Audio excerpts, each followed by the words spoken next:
আসসালামু আলাইকুম ওয়া রাহমাতুল্লাহ। 7টি কাজ মানুষের জীবনকে ধ্বংস ও বরবাদ করে দেয়। একবার হযরত আলী রাদিয়াল্লাহু তাআলা আনহুর নিকট এক ব্যক্তি এসে জিজ্ঞাসা করলেন, হে আলী, আমি দুনিয়া ও আখেরাতে সফল হতে চাই। আমার জীবনে যেন কোনো সমস্যা না থাকে। আমি দুনিয়ার যে কোনো জায়গায় যাই, আমাকে যেন সকলেই সম্মান করে। আমি যেখানে যাই না কেন, লোকেরা যখন আমার দিকে তাকাবে, তখন আমি চাই যেন তাদের চোখে আমার প্রতি স্নেহ, ভালোবাসা এবং সহানুভূতি থাকুক। আপনি আমাকে বলে দিন, এই জীবনে আমি কি আমল করলে দুনিয়ায় একজন সম্মানিত মানুষ হতে পারবো, এবং আমি যাতে এই দুনিয়ার বুকে সব ধরনের বিপদ আপদ থেকে মুক্ত থাকতে পারি, আমি যাতে সুখে শান্তিতে জীবন কাটাতে পারি। হযরত আলী রাদিয়াল্লাহু তাআলা আনহু সেই ব্যক্তিকে বললেন, হে আগন্তুক, যদি তুমি সত্যি চাও যে তুমি দুনিয়া এবং আখেরাতে সফল হবে এবং যে কেউ তোমার দিকে তাকাবে তার হৃদয়ে যেন তোমার জন্য মহাব্বত এবং ভালোবাসার সৃষ্টি হয়, তাহলে আমি তোমাকে কিছু উপদেশ দেব। যদি তুমি সেইগুলো মানতে পারো তাহলে তুমি সফল হবে। আমি আজ তোমাকে 7টি উপদেশ দেব। প্রিয় দর্শক, আজকের ভিডিওতে আমরা সেই 7টি জিনিস নিয়ে আলোচনা করব। আপনারাও সকলে চেষ্টা করবেন জীবনে এই 7টি কাজ থেকে দূরে থাকতে, যেই 7 কাজের ব্যাপারে হযরত আলী রাদিয়াল্লাহু তাআলা আনহু নিষেধাজ্ঞা দিয়েছেন। যদি আপনারা এই 7 কাজ করেন, তাহলে আপনারা নিজেদের জীবনের যে ধ্বংস ডেকে আনবেন তার জন্য কেবলমাত্র আপনারাই দায়ী থাকবেন। সর্বপ্রথম যে কাজটির ব্যাপারে হযরত আলী রাদিয়াল্লাহু তাআলা আনহু এই ব্যক্তিকে সাবধান করেছিলেন, তা হচ্ছে জীবনে ভুল করেও কখনো নিজের পিতামাতার সঙ্গে বেয়াদবি আচরণ না করা।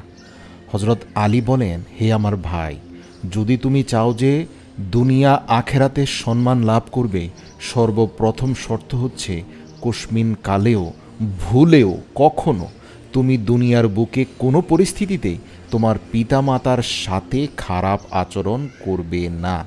মনে রাখবে, এখানে যদি বিচ্যুতি হয় তাহলে দুনিয়া থেকেও তোমার রিজিক উঠে যাবে, আখেরাতেও তোমার জন্য ভয়ঙ্কর শাস্তি রয়েছে। দর্শক, বাবা মা আল্লাহর পক্ষ থেকে মানুষের জন্য রহমত ও বরকত স্বরূপ।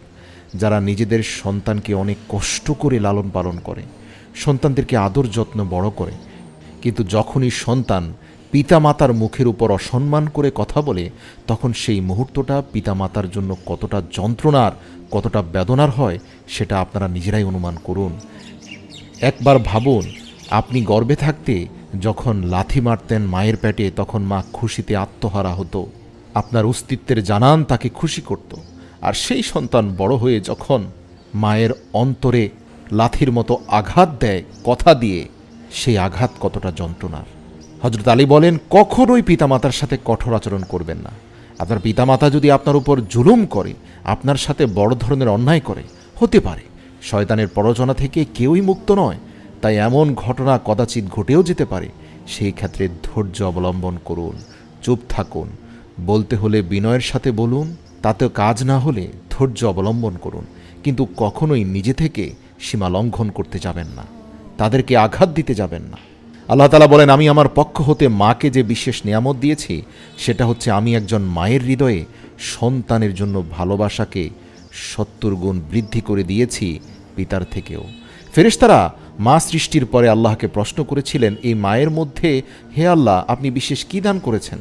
তখন আল্লাহ তাআলা উত্তরে বলেছিলেন যে আমি মায়ের মধ্যে বাবা থেকে 70 গুণ বেশি ভালোবাসা দান করে দিয়েছি। মায়ের মমতা এত সুন্দর জিনিস যে এই মমতা থেকে বঞ্চিত হলে পৃথিবীতে আর কিছুই যেন মানুষের পাওয়া হয় না। আল্লাহর কাছে দোয়া করি, আল্লাহ তাআলা যেন আমাদের পিতা মাতার অনুগত সন্তান হিসাবে কবুল করেন, এবং কখনোই যেন দুনিয়ার সুখ সমৃদ্ধি পাওয়ার অন্যতম শর্ত পিতামাতার সাথে সদাচরণ করা, এক্ষেত্রে যেন আমরা বিচ্যুত না হই, এক্ষেত্রে যেন আমরা ধৈর্যের পরীক্ষা দিতে পারি। আল্লাহু আকবার। দর্শক, দ্বিতীয় যে বিষয়টি হযরত আলী রাদিয়াল্লাহু তাআলা আনহু সেই ব্যক্তিকে নিষেধ করেছিলেন, তা হলো কখনোই কোনোভাবে কারো উপর জুলুম করবেন না। কোনো মানুষের প্রতি জুলুম করা যাবে না, সে দরিদ্র হোক, মধ্যবিত্ত হোক, এমনকি উচ্চবিত্ত হোক। সুযোগ পেলে যেমন কোনো ধনী ব্যক্তিকেও আপনার জুলুম করা উচিত না, একইভাবে অসহায় নিরীহ মানুষের উপর জুলুম করলে সেই গুনাহ কয়েক গুণ বেশি হয়। জালিম ব্যক্তির উপর আল্লাহ তাআলার আযাব অবধারিত হয়ে যায়। আল্লাহ তাআলা মানুষকে ছাড় দিয়ে রেখেছেন। আমরা যদি ইতিহাসের দিকে তাকাই, আমরা দেখতে পাই ফেরাউনের ইতিহাস, নমরুদের ইতিহাস, আবু জাহেলের ইতিহাস, উতবা এবং সাইবার ইতিহাস। আপনি পৃথিবীর ইতিহাসে যে কোনো জালিম ব্যক্তির ইতিহাস যদি দেখেন, যারা অন্যের প্রতি জুলুম করেছিল, আমরা দেখতে পাই তাদের পরিণতি কিন্তু ভালো হয়নি। তাদেরকে আল্লাহ তাআলা তাদের জুলুমের জন্য যে শাস্তি দিয়েছেন তা নিতান্তই কঠোর ছিল। আর জুলুম এমন এক ভয়াবহ জিনিস যা এক জায়গায় স্থির থাকবে না। জুলুম একটা পর্যায়ে আপনার দিকেই ফিরে এসে আপনাকেই উল্টো আঘাত করবে। আপনার করা জুলুমই আপনাকে দেখিয়ে দেবে যে যদি আপনি কারো উপরে জুলুম করেন তাহলে তার পরিণতি কত ভয়ানক হয়। অতএব প্রতিটি মুহূর্তে আল্লাহ তাআলার কাছে ক্ষমা প্রার্থনা করুন। আল্লাহর সামনে হাঁটু গেড়ে বসে এবং সেজদায় লুটিয়ে পড়ে আল্লাহর কাছে দোয়া করুন যে, হে আল্লাহ, আমাকে মাফ করুন, আমার অন্তরকে প্রশান্ত করুন। হে আমার প্রভু, আমার দ্বারা জুলুম হয়ে গিয়েছে। রব্বানা জালামনা আনফুসানা ওয়া ইল্লাম তাগফির লানা ওয়া তারহামনা লানাকুনান্না মিনাল খাসিরিন। হে আমার প্রভু, আমার দ্বারা জুলুম হয়ে গিয়েছে, অন্যায় হয়ে গিয়েছে, ভুল হয়ে গিয়েছে। হে আমার মালিক, আমাকে ক্ষমা করে দাও। এভাবে কেঁদে কেঁদে আল্লাহর কাছে ক্ষমা প্রার্থনা করুন। ঠিক যেই দোয়াটি করে হজরত আদম আলাইহিস সালাম জান্নাতের বিচ্যুতির ক্ষমা পেয়ে গিয়েছিলেন, একইভাবে একই স্টাইলে পবিত্র কোরআনে দেওয়া এই দোয়াটি পড়ে আল্লাহর কাছে ক্ষমা চেয়ে নিজেকে পরিশুদ্ধ করে নিন। আর কখনোই কারো ওপর জুলুম করবেন না। একটা কথা হচ্ছে, আপনি যখন আল্লাহর কাছে ক্ষমা প্রার্থনা করেন তখন দয়াময় আল্লাহ আপনাকে ক্ষমা করে দেন এবং আপনাকে তার পক্ষ থেকে রহমত এবং বরকত দান করেন। অতএব ক্ষমা চাওয়ার মধ্যে কোনো লস নেই, লাভ বেশি। মানুষ যদি কোনো দোয়া না করে অনবরত শুধু ক্ষমাই চাইতে থাকে, আল্লাহ নিজেই অটোমেটিক্যালি তার অন্তরের দিকে দৃষ্টিপাত করে তার মনের ভিতরে উকি মারা দোয়াগুলো এমনিতেই কবুল করে ফেলবেন। সুতরাং কোনো ব্যক্তি পৃথিবীর কোনো চাওয়ার জন্য যদি মুখ খুলে আল্লাহর কাছে বলতে না পারে, শুধু ইস্তেগফার পড়ে, তাহলেও তার সব দোয়া মন থেকে কবুল হয়ে যাবে, মুখ দিয়ে বলতে হবে না। আল্লাহু আকবার। এটা পরীক্ষিত আমল। তৃতীয় যে বিষয়টি হজরত আলী রাদিয়াল্লাহু তাআলা আনহু সেই ব্যক্তিকে বলেছিলেন তা হলো, কখনোই মিথ্যা বলবেন না, মিথ্যার আশ্রয় নেবেন না। মিথ্যার আশ্রয় নিয়ে সাময়িক লাভ আপনি হয়তো পেয়ে যাবেন, কিন্তু দীর্ঘকালীন ক্ষতির মুখে পড়বেন। আর সত্যবাদিতার মাধ্যমে মনে হতে পারে সাময়িকভাবে তেমন কোনো বেনিফিট হবে না, কেননা সত্য বলার কারণে হয়তো আপনার পণ্যটা ভালো বিক্রি হচ্ছে না, সত্য বলার কারণে আপনার সার্ভিস মানুষ নিচ্ছে না, সত্য বলার কারণে হয়তো অর্থনৈতিকভাবে সাময়িক ক্ষতির মধ্যে পড়লেও এই সত্য এমন একটি শক্তিশালী হাতিয়ার যেটা দীর্ঘমেয়াদী আপনাকে সফলতা এবং লাভের মুখ দেখাবে। সেটা দুনিয়াবি ব্যবসা বাণিজ্য বলেন, সম্পর্ক বলেন, অর্থাৎ রাজনীতি, অর্থনীতি, সকল ক্ষেত্রেই সত্যই শুধুমাত্র মানুষকে সফলতা দান করে। আর অপরদিকে মিথ্যা সকল গুনাহের মা। দর্শক, যত ধরনের গুনাহ পৃথিবীতে রয়েছে, আপনি যদি সমস্ত গুনাহের মূল কারণ খুঁজে বের করতে চান, দেখবেন যে সকল গুনাহের শিকড়ের কেন্দ্রবিন্দু হচ্ছে মিথ্যা। মিথ্যাবাদীর উপরে আল্লাহ ও তার রাসূলের লানত। তাই কখনোই মিথ্যা বলবেন না। দর্শক, আজকেই নিজের সাথে ওয়াদা করুন যে কখনো মিথ্যা বলবেন না। ইনশাআল্লাহ আল্লাহ আমাদেরকে ক্ষমা করুক এবং সদা সত্য বলার যোগ্যতা দান করুক। চতুর্থ যে বিষয়টি হজরত আলী রাদিয়াল্লাহু তাআলা আনহু সেই ব্যক্তিকে নিষেধ করেছিলেন তা হলো নেশা। তিনি সেই ব্যক্তিকে বলেন, তুমি কখনো নেশা জাতীয় দ্রব্য সেবন করবে না। দর্শক, যারা নেশা করে তারা আসলে জানেই না যে নেশা কিভাবে তাদের জীবনকে ধ্বংস করে দেয়। আর যখন জানতে পারে তখন আর ফিরে আসার রাস্তা থাকে না। যেটা স্পর্শ করে এর প্রতি নেশাগ্রস্ত হয়ে যাওয়া যায়, কিন্তু খুব সহজে এ থেকে বের হওয়া যায় না।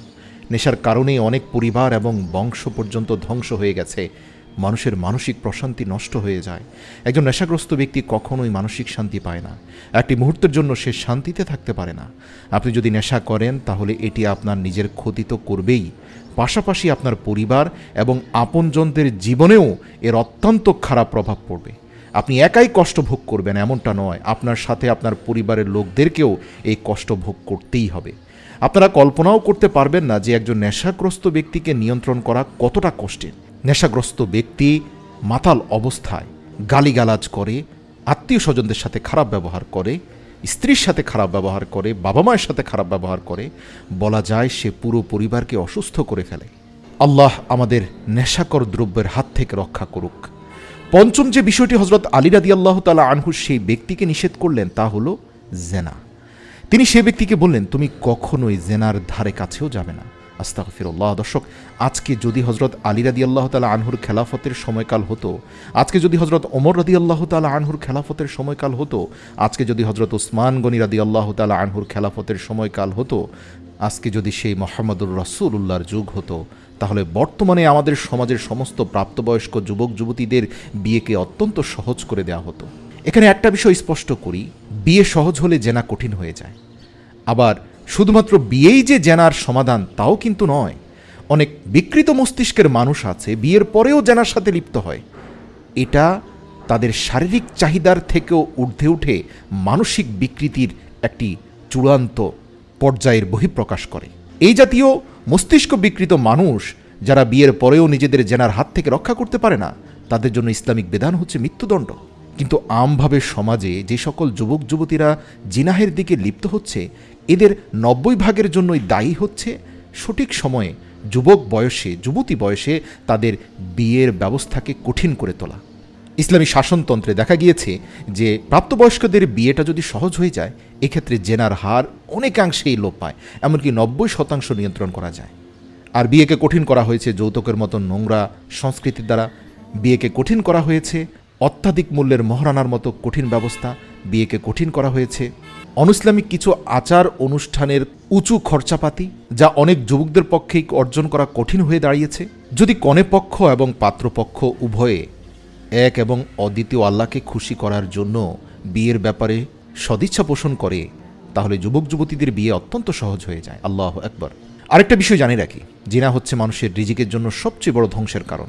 আপনি জেনে অবাক হবেন, এ পৃথিবীতে জিনাখোর ব্যক্তি কখনোই সচ্ছলতার মুখ দেখতে পারে না। এদের জীবনের কোনো না কোনো এক পর্যায়ে দারিদ্রতা গ্রাস করে ফেলে, এতে কোনো সন্দেহ নেই।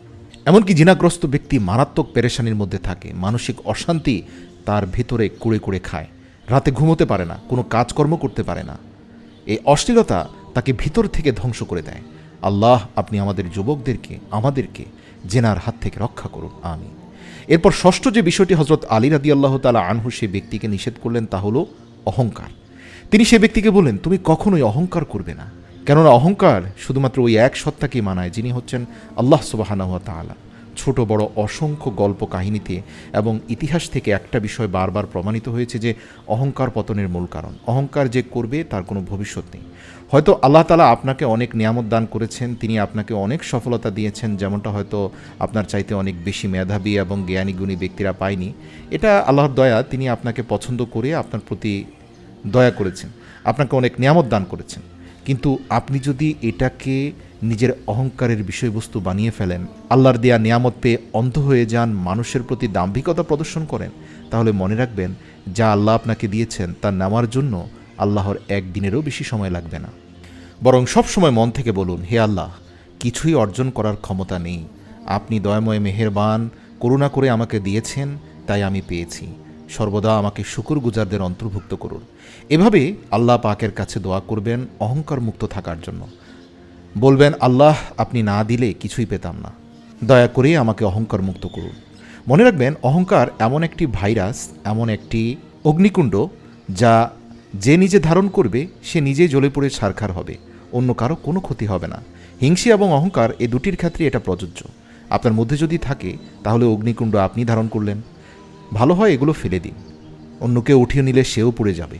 তাই অহংকার আপনার মধ্যে যেমন থাকা উচিত না, হিংসে আপনার মধ্যে যেমন থাকা উচিত না, একইভাবে আপনার পরিবারের কারো মধ্যেও থাকা উচিত না, কারণ যে এটা ধারণ করবে সেই জ্বলে পড়ে ছাই হবে। সপ্তম এবং সর্বশেষ যে উপদেশটি হজরত আলী রাদিয়াল্লাহু তাআলা আনহু সেই ব্যক্তিকে দিয়েছিলেন তা হলো হারাম উপার্জন।